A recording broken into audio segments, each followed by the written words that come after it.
welcome to the second episode of Art Made Achievable. This episode we're covering layers, layer properties, and the toolbar. Some tools on the toolbar, mostly layers though. Now, a recap from last time. This layer is the first layer.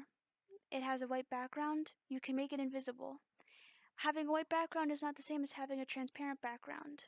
You can move them independently of each other, and whatever you draw on one will not apply to or affect the other. That's really all we covered. Well, today we're going to go a little bit more in depth.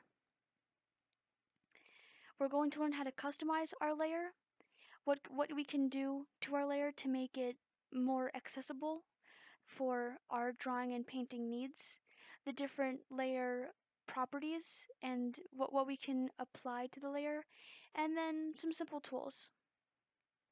Now, the very first most fundamental thing about customizing a layer is probably going to be naming it.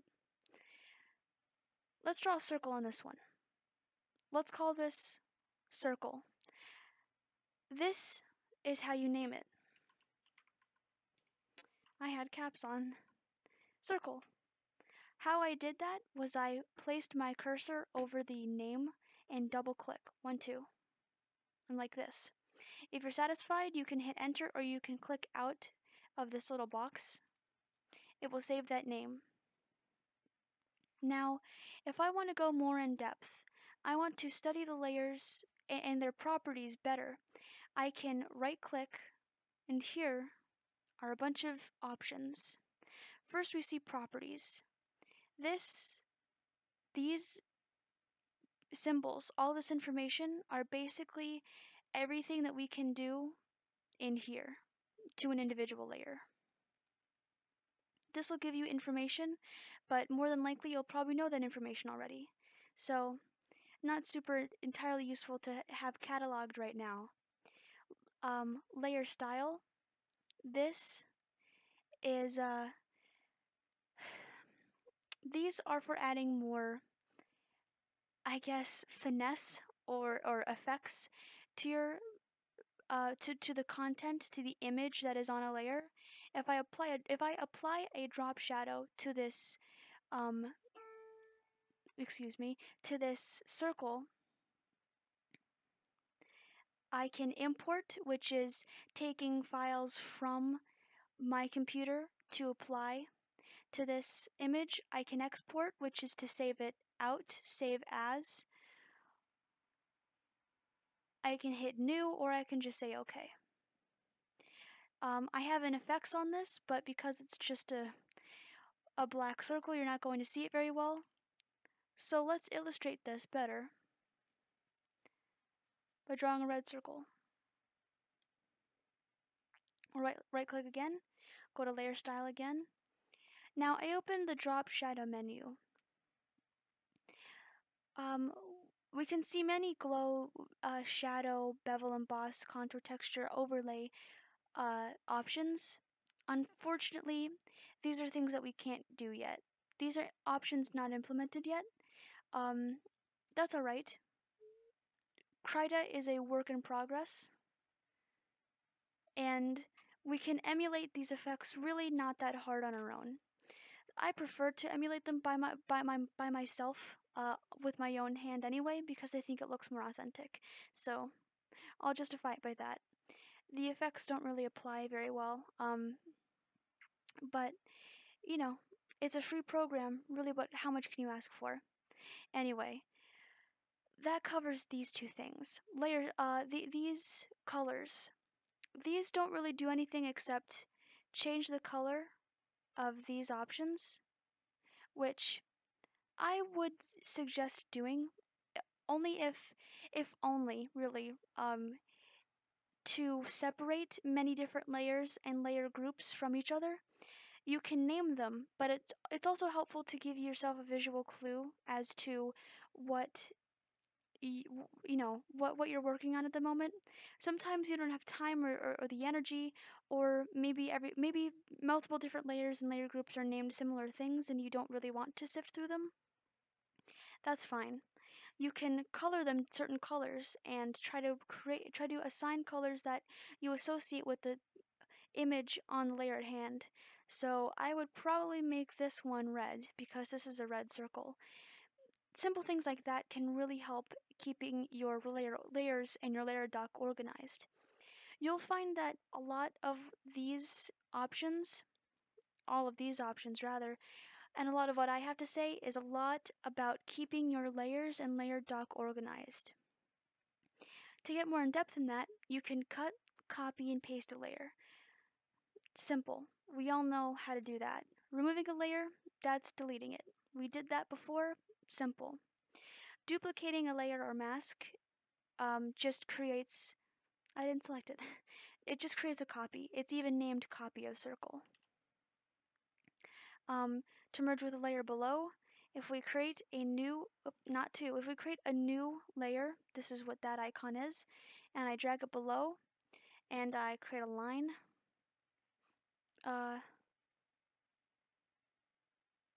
that's right. See, I even forgot, because it's so easy to think that the white means transparent. Well, let's put it above then. Now we have a line through the circle. If we right click on layer 3 and merge with layer below, they are now one thing. They are now one circle and ball on a white background. I can flatten the image or layer. We covered that before, but just to recap, that means to flatten a layer means to flatten all sub-layers together into one layer. I'll show you what that means in a little bit. To flatten an image is to flatten every single layer into one single image. Select all layers, all visible or invisible layers. That just means the eyeballs are selected. Locked or unlocked. For a layer to be locked means to check this little lock right here to make it unlocked or locked.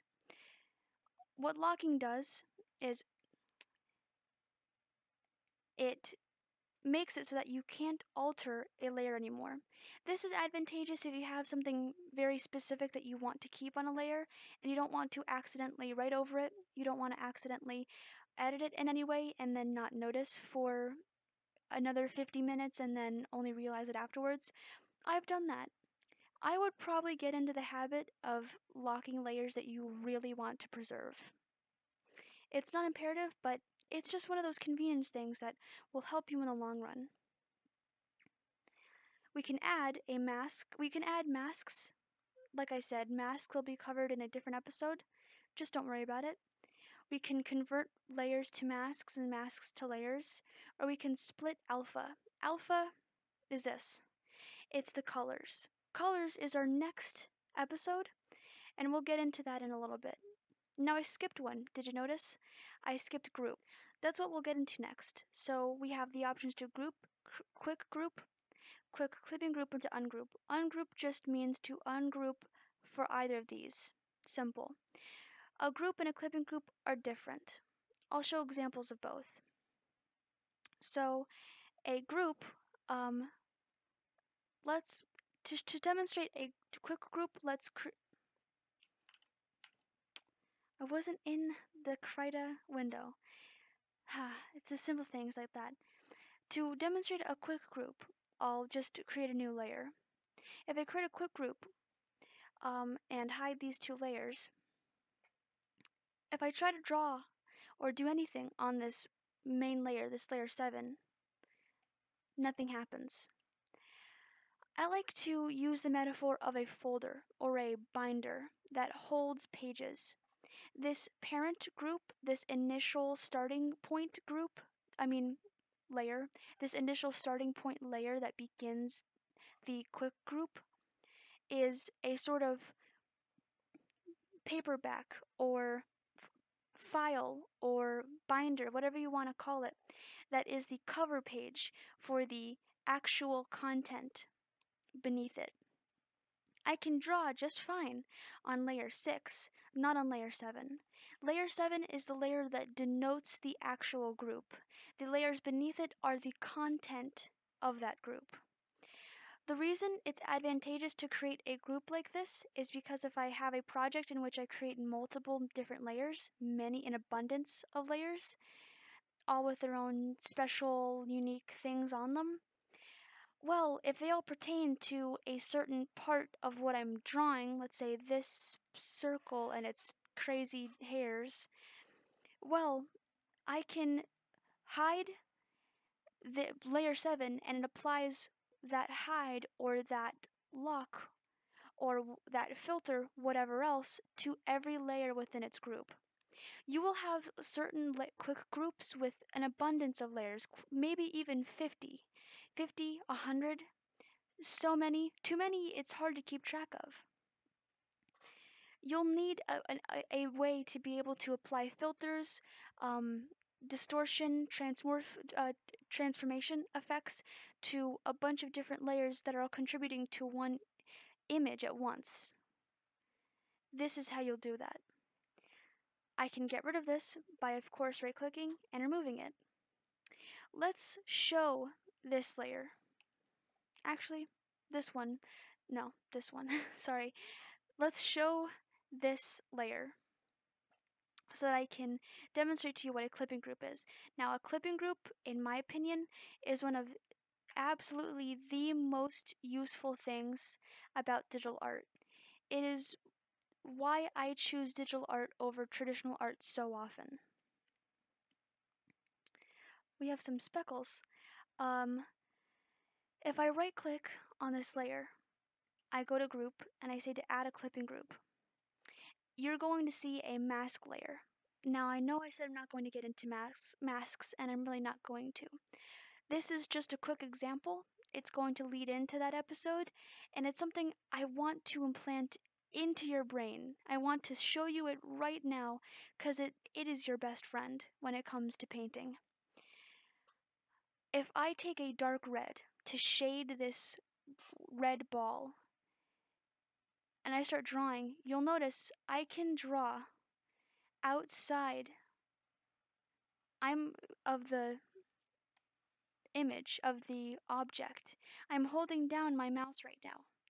It won't apply any of that color to the image because all of this is transparent.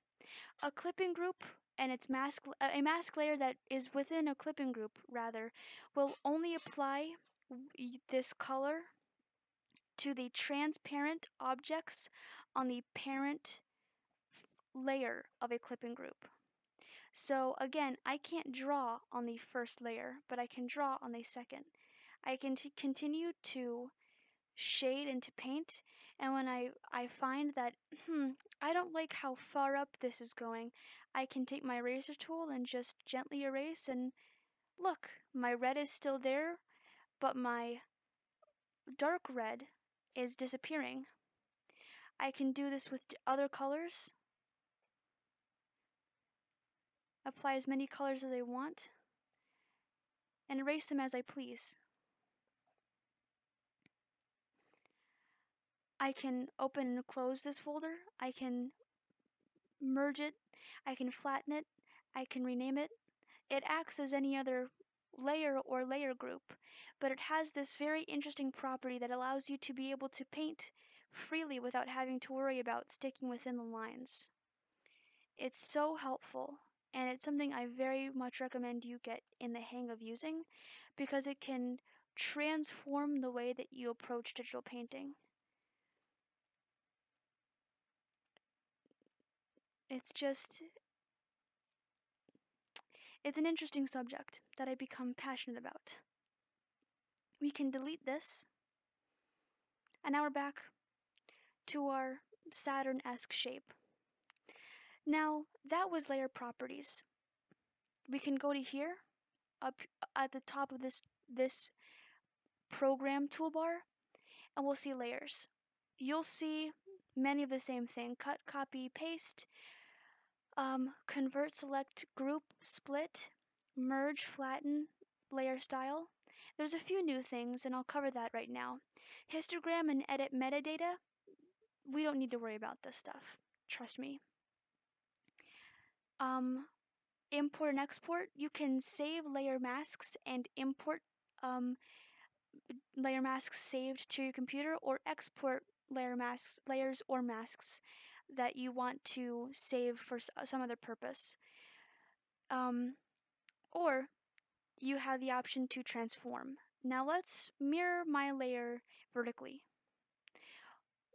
What this did is it mirrored this shape over a vertical axis, over the x-axis. I'm sure you can guess that doing it horizontally will do the same thing. And if I move my layer over a little bit and I flip it horizontally, you'll see that it does that same motion.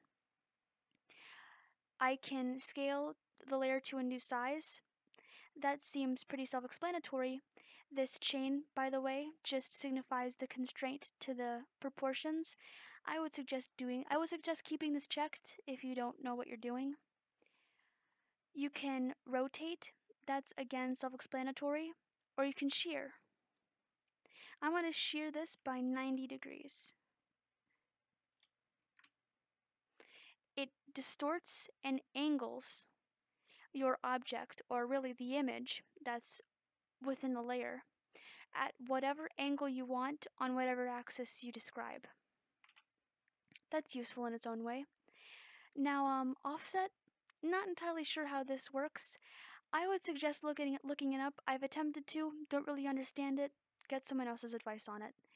I'm not going to pretend as though I know and stray you wrong.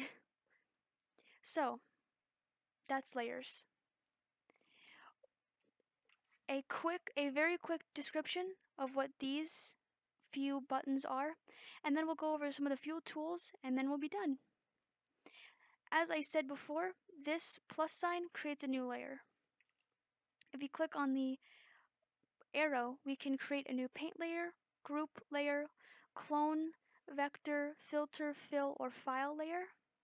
File layer will create a new file, by the way. We can create masks or a local selection, which that would mean select a selection like this. So selecting from the image, local means from within this document being all these layers, everything that's within this canvas. From that a selection from this document, e.g., yeah, that's it. And again, masks later. This button creates a copy of whatever layer you are selecting when you hit it. This button will move a layer up or down. This layer shows this button shows the layer properties. And from this box, you can edit all these options. It's very simple. Now, I'm getting close to 20 minutes, so I'm going to very quickly go over the tools and then be done for the day. So, I've been using the paint tool a lot. I'm sure we all know what this is. There are properties to it. That'll be an episode of itself. There are line tools. You can create straight lines in whatever angle you want them. You can create boxes, circles, polygons.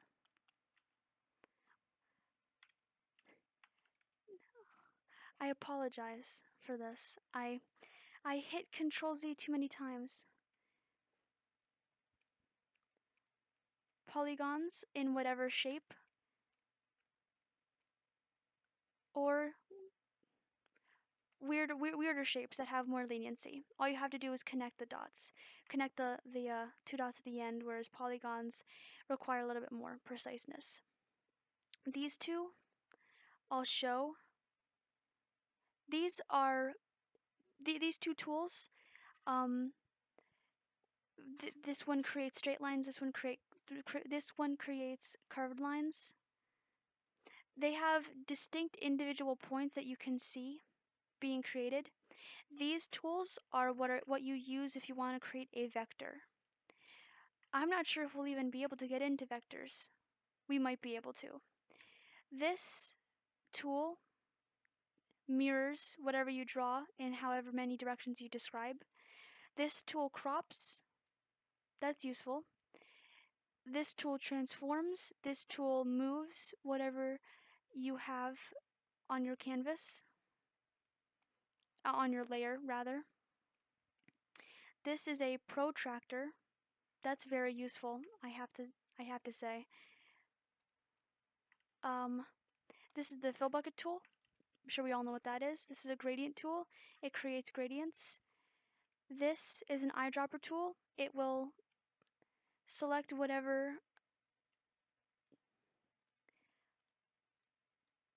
color that you place it over. Skip that for now. These are the selector tools. You can select in a square or rectangular, ovular or ovular, really, or circular shape, a polygonal custom-made shape, a completely freehand whatever shape. You can eyedrop the shape. You can, which I would suggest probably eyedropping the shape. It custom fits the selection to the colors that it detects. This is a selection based off of the same workings of this tool, and this is the magic wand tool. It kind of works in the same way as the dropper tool, whereas this one seems to work, the eyedropper tool seems to work mostly on uniform colors. This one seems to work on contrasting colors. To deselect something that you have selected, you can just take the selection tool and click outside of the canvas. That's basically every tool. There are other tools like the calligraphy tool that I might get into, and the text tool that allows you to create that allows you to denote a certain space for typing. You can create whatever text you want and edit the font, edit the size, the shape, the curve, the color, whatever else. Yeah, and you can delete it too.